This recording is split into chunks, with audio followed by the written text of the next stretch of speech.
लाग्छ डक्टरलाई? डक्टरलाई एउटा डक्टर पढ्न आएको व्यक्तिलाई चाहिँ आफ्नो जिल्लाको एकदमै राम्रो विद्यार्थी रहेछ, फर्स्ट भएको विद्यार्थी होइन, जिल्लामै फर्स्ट भएको, अनि चाहिँ डक्टर पढ्न भनेर आएको होइन, एउटा राम्रो एमबिबिएस कलेजमा होइन, एमबिबिएस पढाउने कलेजमा।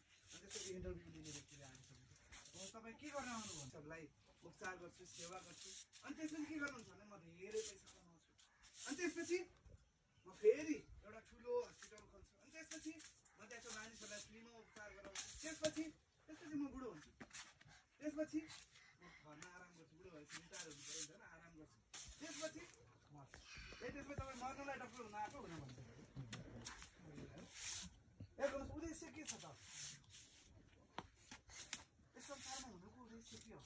के कुराहरू अन्धकारका मानिसहरू हेर्नुहोस् त, हामीलाई थाहा छ हामी कहाँबाट आएका हौँ, हामीलाई थाहा छ हामी कहाँबाट आएका परमेश्वरले हामीलाई थाहा छ हाम्रो उद्देश्य के हो। हाम्रो उद्देश्य भनेको परमेश्वरको हामीलाई थाहा छ हाम्रो उद्देश्य भनेको मानिसहरूलाई परमेश्वर देखाउनु, मानिसहरूलाई परमेश्वर प्रकट गर्नु। त्यसै कारणले हामी